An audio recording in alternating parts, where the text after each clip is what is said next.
En 2007, Joel Schumacher lanzó un thriller sobre un hombre común que encuentra un libro en una librería y empieza a ver el número 23 en absolutamente todo.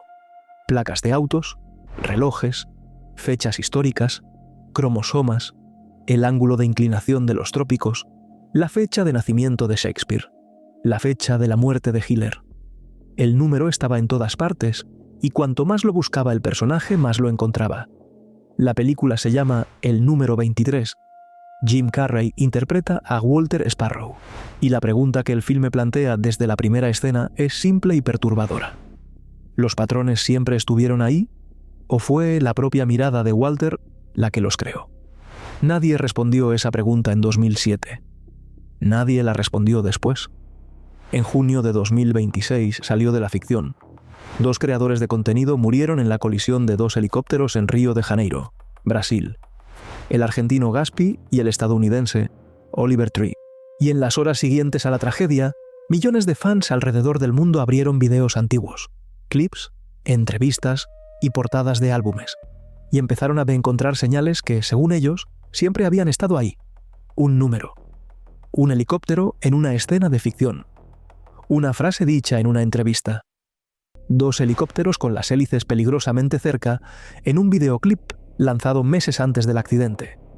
El mecanismo era idéntico al de Walter Sparrow. La escala era otra. Y si todavía no conoces Camino Etéreo, suscríbete al canal ahora para no perderte nuestros próximos videos y abre tu mente para ver lo invisible.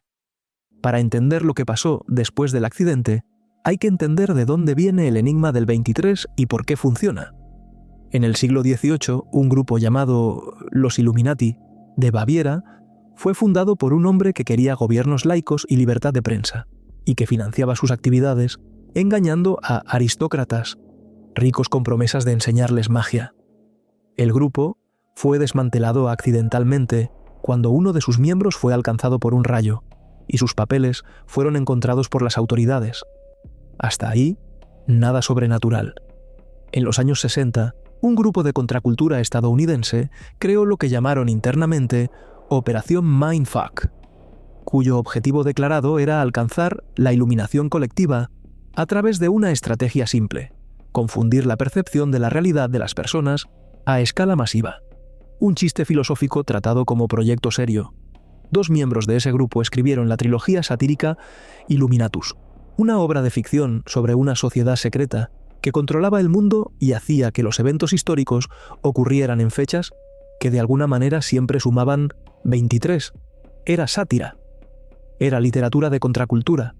Era una broma de alto nivel intelectual escrita por personas que querían demostrar que cualquiera creería en cualquier cosa si la narrativa fuera lo suficientemente convincente. La broma funcionó más allá de lo esperado.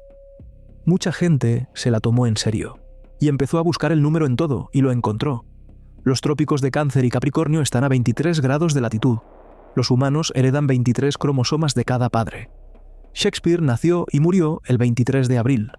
Carlos I fue decapitado el 30 de enero de 1649. Y 3 más, 1 más 6 más, 4 más 9 es igual a 23. Hitler murió en abril de 1945. 4 más, 1 más, 9 más, 4 más 5 es igual a 23. El problema es que la matemática cambia en cada ejemplo. A veces se suman todos los dígitos del año, a veces solo una parte, a veces invierten el número. 23 se convierte en 32 cuando conviene. A veces usan el 5, que es la suma de 2 más 3. A veces el 6, que es la multiplicación. La regla, en la práctica, es una sola. Manipula los números hasta llegar a donde quieres llegar. Un detalle que la película muestra sin darse cuenta de cuánto está revelando. Un reloj común produce combinaciones que suman 23 en 32 momentos distintos a lo largo de un solo día. 32 momentos. Eso significa que cualquier persona que mire un reloj con frecuencia va a encontrar el número varias veces al día. No porque el número esté en todas partes, sino porque la matemática flexible garantiza que siempre aparezca cuando se busca. Esto, explican especialistas en psicología evolutiva, no es casualidad. Es el cerebro humano haciendo exactamente lo que fue diseñado para hacer. El reconocimiento de patrones es una de las capacidades más fundamentales de la especie. Fue lo que permitió distinguir plantas venenosas de comestibles, predecir las estaciones para sembrar, construir lenguaje y matemática. Es lo que nos hizo la especie dominante, el lado opuesto de ese mecanismo. Una vez que el cerebro es entrenado para buscar algo específico, por un libro, una película, una conversación, empieza a encontrar ese algo en todas partes. Con suficiente exposición, el patrón comienza a parecer real. La mente valida la hipótesis porque sigue encontrando evidencias.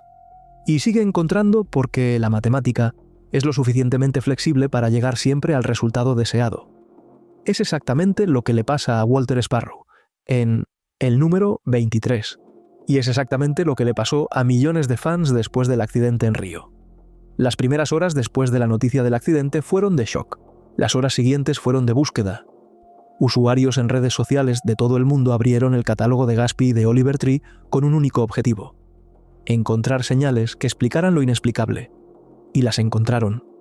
En el contenido de Gatsby, el primer hallazgo que se viralizó fue en el cortometraje La Vuelta de Gatsby, publicado en diciembre de 2024.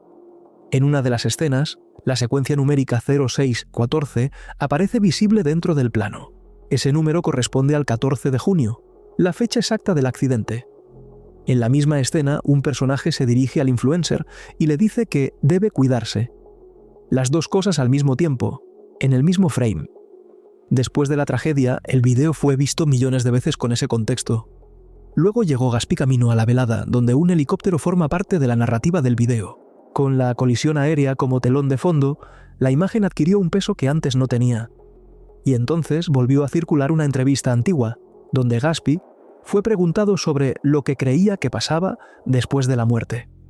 Respondió que creía que, al morir, simplemente se apaga la tele y te fuiste. Y una reflexión casual, dada en otro contexto, que ahora llegaba a los oídos de los fans con una connotación completamente distinta.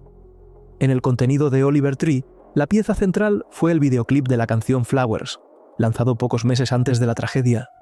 En una de las secuencias, Oliver aparece interpretando a un piloto.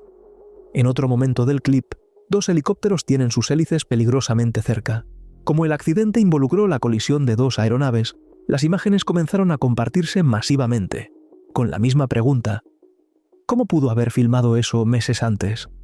La portada de uno de sus álbumes también entró en circulación. Elementos visuales de fuego y destrucción que, según miles de usuarios, parecían describir lo que sucedió en Río. Pero el dato más perturbador no estaba en ninguna imagen. Estaba en palabras dichas por el propio Oliver, meses antes de morir.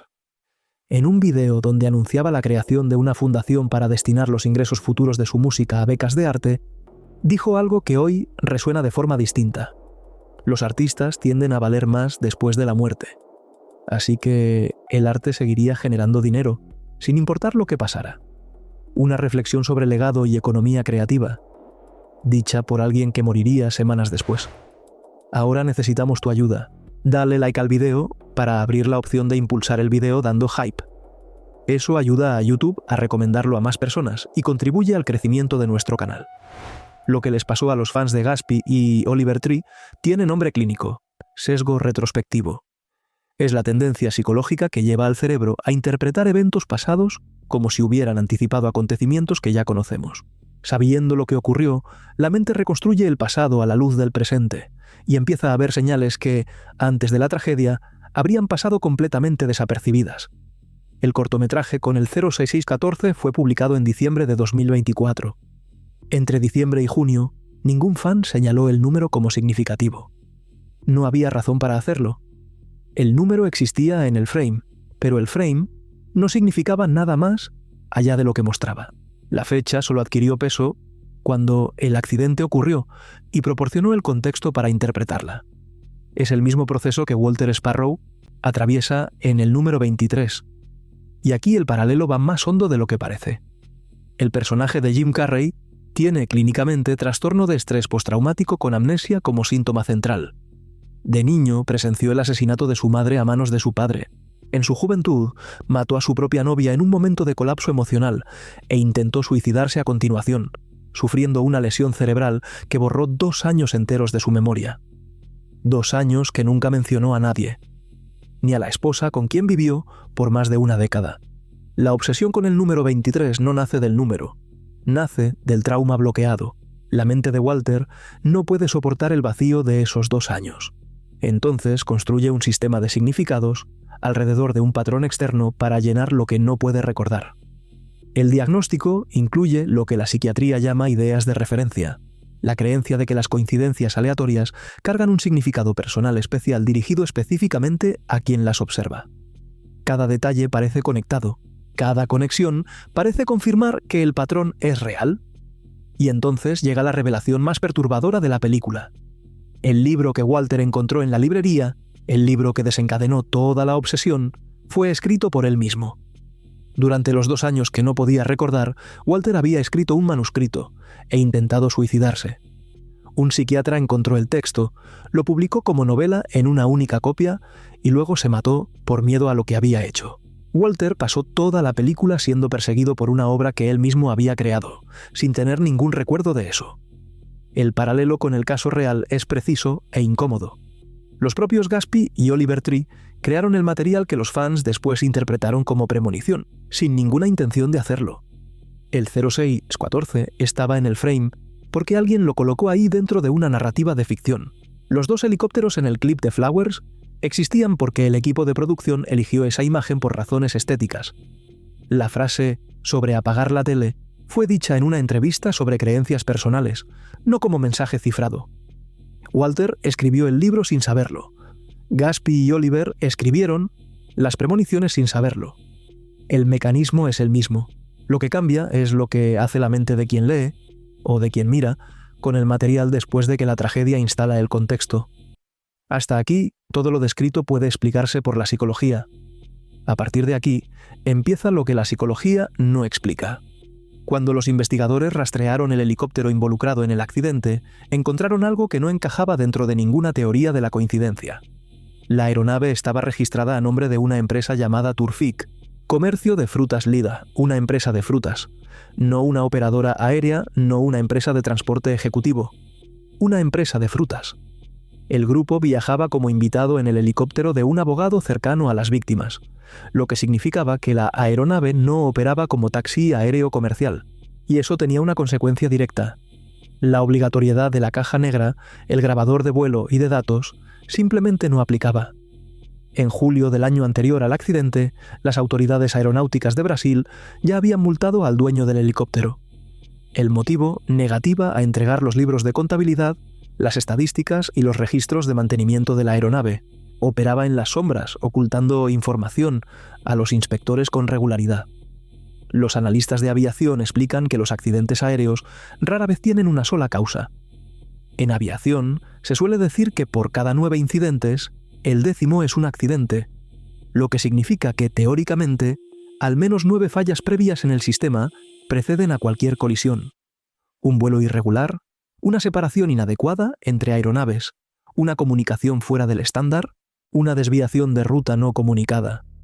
En el caso de Río, las autoridades analizaban los registros de radar buscando exactamente eso: saber si el piloto se había desviado de la ruta declarada en el plan de vuelo y si esa desviación pudo haber sido determinante para la colisión.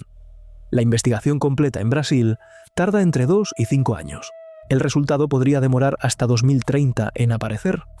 Del lado de Oliver Tree, lo que existía no era especulación, era un conflicto documentado en video público.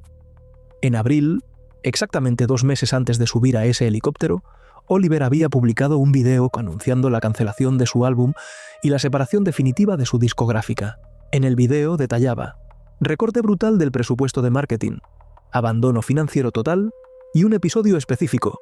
La discográfica olvidó registrar una de sus canciones más importantes para el lanzamiento del día de San Valentín, arruinando el lanzamiento por un supuesto error administrativo.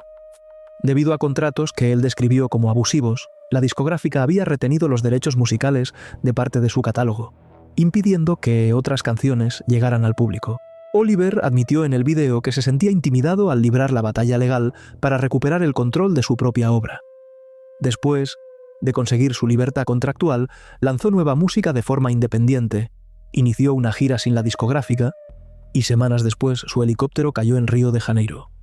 Mientras tanto, amigos cercanos de Gaspy tuvieron que volar de urgencia a Brasil para enfrentar la morgue, porque la familia en Argentina simplemente no tenía fuerzas para hacerlo.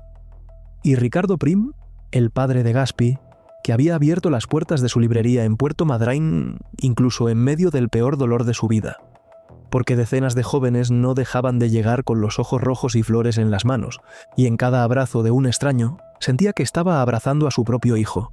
Ricardo Prim dio una entrevista y dijo: «Yo no conocí a Oliver Tree, que estuvo con él, pero me hacen llegar muchos datos, y yo creo que no fue un accidente. Para mí fue un atentado».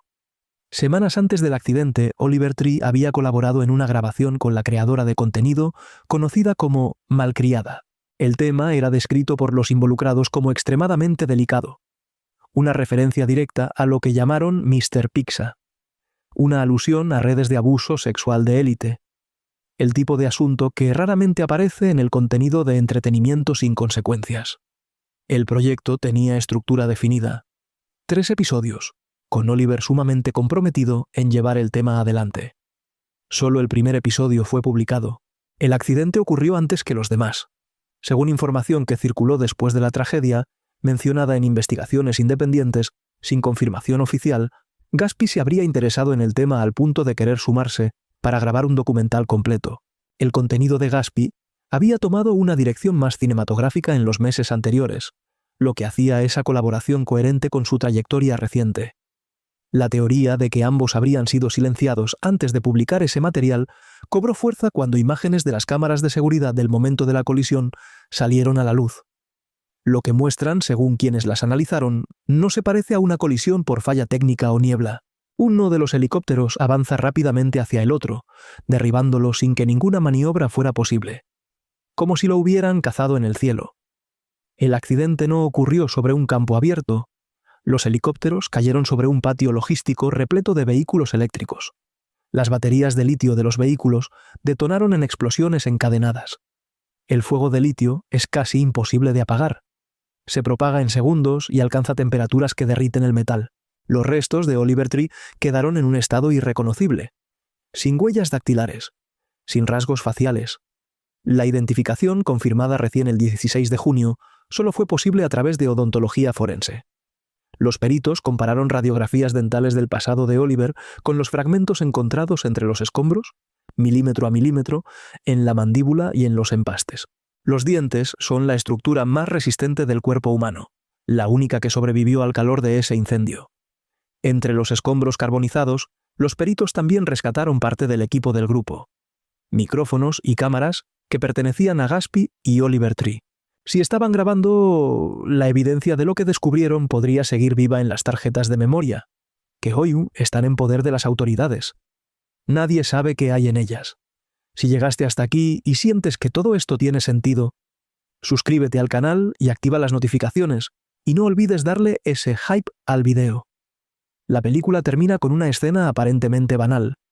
Walter Sparrow mira un reloj que marca las 11:12. 11 más 12 es 23. La cámara cierra en su rostro. El espectador ya sabe, a esas alturas, que cualquier reloj a cualquier hora del día puede manipularse para llegar al mismo resultado. Son 32 momentos distintos por día en los que la matemática flexible produce el número esperado. Pero Walter no puede dejar de verlo. No puede parar. La obsesión de Walter no era sobre el número, era sobre lo que el número representaba. El intento de darle orden a 2 años enteros de vida que su mente había borrado por no poder soportar el peso de lo que ocurrió en ellos. El patrón externo era el sustituto de una verdad interna a la que no podía acceder. Y mientras la verdad no llegaba, el patrón seguía creciendo, alimentado por cada nueva confirmación que la matemática producía. Al final, Walter descubre que el libro que lo perseguía fue escrito por él mismo. La revelación no cancela el mecanismo, no deshace los 2 años de obsesión, no borra el hecho de que cada conexión que encontró era real dentro de la lógica que había construido. Lo que la revelación hace es mostrar el origen. El patrón nació del dolor, no del destino. El caso de Gaspy y Oliver Tree llegó al mismo punto de bifurcación y permanece ahí. Por un lado está lo que los fans encontraron en los videos: el 03614, los helicópteros en el clip, la frase sobre la muerte, la portada del álbum, La declaración sobre los artistas valiendo más después de morir. Todo eso existe. Las imágenes están ahí, los frames son reales, las palabras fueron dichas. Y el mecanismo que hace que esas cosas parezcan proféticas también es real. Es el sesgo retrospectivo operando sobre el duelo colectivo. El mismo proceso que Walter atraviesa en cámara lenta durante 2 horas de película. Los propios creadores escribieron el material, no sabían lo que estaban escribiendo. Por el otro lado está lo que la investigación encontró sin necesitar ninguna proyección. Una aeronave registrada a nombre de una empresa de frutas, multada el año anterior por ocultar registros de mantenimiento, operando sin caja negra obligatoria, con ruta potencialmente desviada. Un artista que 2 meses antes había publicado un video denunciando contratos abusivos, retención de derechos musicales e intimidación por parte de su discográfica. Un proyecto sobre redes de élite interrumpido en el primer episodio. Cámaras y micrófonos rescatados de los escombros con tarjetas de memoria aún no divulgadas. Un padre que cree que su hijo fue asesinado. Esos 2 lados no se cancelan, y esa es la parte que la película no resuelve, porque no puede. El número 23 muestra que el patrón puede ser simultáneamente real y construido. Los números existen, la matemática que los conecta es manipulada. Las imágenes existen, el significado que cargan fue instalado por la tragedia. Las irregularidades de la aeronave existen. Lo que indican, la investigación todavía no lo respondió. El cerebro humano no tolera esa superposición.